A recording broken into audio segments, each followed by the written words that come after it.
Mandalore's downfall begins with the fact that the planet never developed a unified governance model.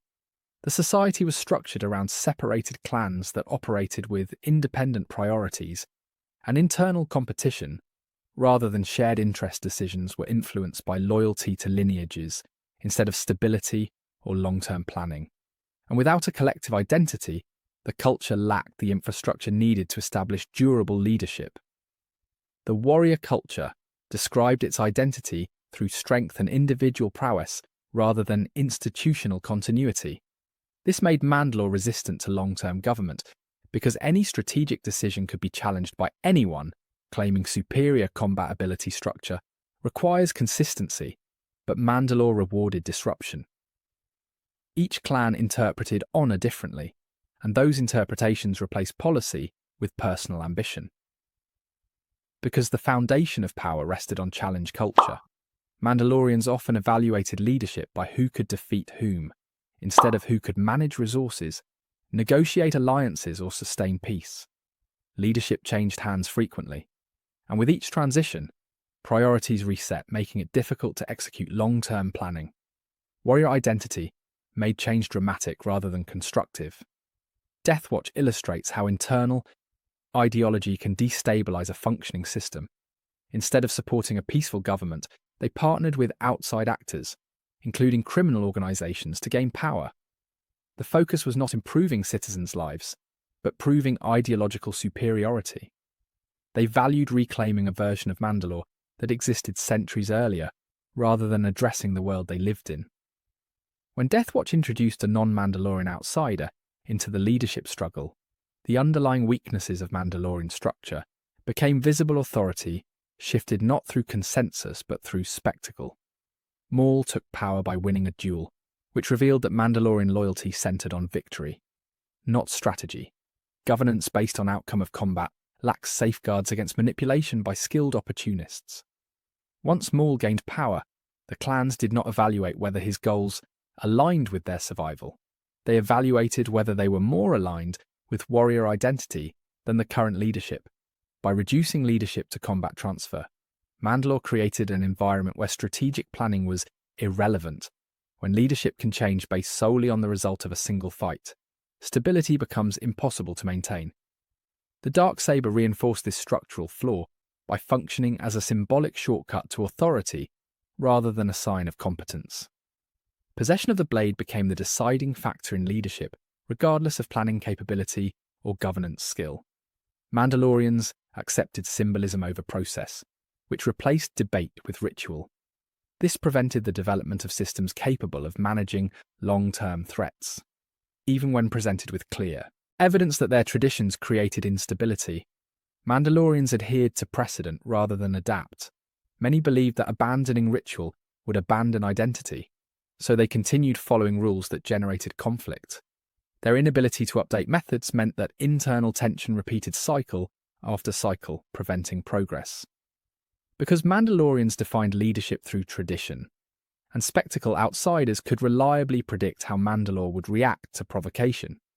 Internal division became a tool other factions could exploit, and since Mandalore offered no united front, internal conflict absorbed resources that could have protected the planet from external threat. Mandalore did not fall because an enemy overpowered it. Mandalore fell because the structure of its culture made stability mathematically impossible, when authority is determined by challenge instead of planning, when symbols outweigh governance, and when clans prioritize identity over survival. Collapse becomes a process, not an event. Mandalore lost long before its enemies arrived. When external powers observed Mandalore, they did not see a unified civilization, but a fragmented network of competing interests.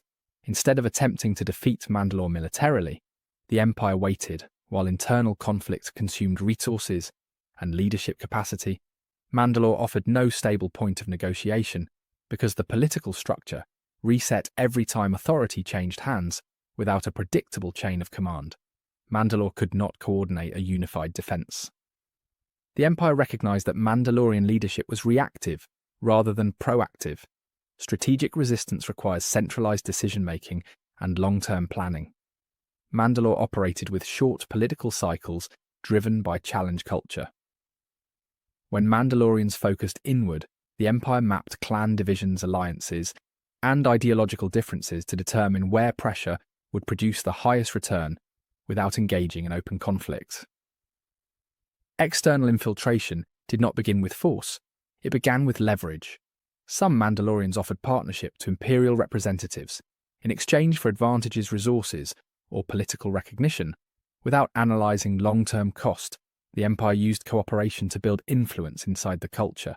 Because influence requires fewer resources than invasion, Mandalorians provided access voluntarily, because factions believed alliance could improve their individual positions.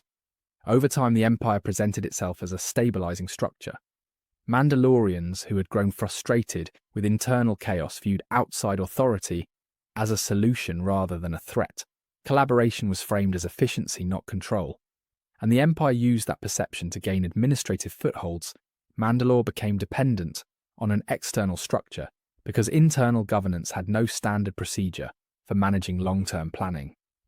The symbolic nature of leadership on Mandalore became a vulnerability when the Darksaber changed hands through unconventional transfer instead of ritual challenge.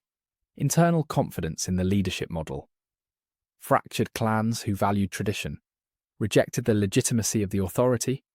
Clans who favoured efficiency, accepted it because it offered progress. Neither side evaluated practical governance. Both sides evaluated symbolism. Because loyalty was tied to symbolism, not policy, the Empire anticipated that Mandalorians would eventually reject leadership based on procedural irregularities. Once legitimacy was disputed, internal cohesion disappeared, and with cohesion gone, defensive capability collapsed. Mandalorians focused on debating process while the Empire focused on execution. When the Empire initiated resource extraction and control policies, Mandalore was unable to mount coordinated resistance. Individual clans resisted separately, but without synchronization. Separate resistance does not equal effective defense, because each group operated independently, their actions lacked collective impact. Fragmentation neutralized their strength before conflict began. The Empire also understood that Mandalore's historical connection to tradition would prevent rapid adaptation to new threats. Ritual-based systems adapt slowly because change is perceived as losing identity. The Empire exploited that predictable resistance to change. When cultures refuse to adjust strategy, stronger systems capitalize on that predictability. Mandalore's attachment to symbols became a strategic liability. When the final strike occurred, the damage was not the cause of Mandalore's collapse. It was the confirmation. Mandalore's infrastructure was already weakened by internal rivalry, political inconsistency, and symbolic leadership. The external attack succeeded because internal stability did not exist to absorb impact. Mandalore was structurally vulnerable long before the Empire arrived on the surface. Mandalore fell because external pressure met internal disorganization. The Empire did not have to overcome Mandalore. It only had to wait. Mandalore provided opportunity by prioritizing identity over coordination, symbolism over planning, and tradition over adaptability. Collapse became inevitable when internal division aligned with external strategy. Mandalore was not conquered, it was out-organized. Thank you for watching. Be sure to like, subscribe, and hit that share button. My main channel is Critical Analysis Hub, where I post Star Wars content about the movies. My secondary channel is Critical Analysis Hub Plus, where I focus on the shows of Star Wars. And my third channel is Critical Analysis Hub XP, where I post comic books. Be sure to take a moment and check them out. Thanks, and may the Force be with you.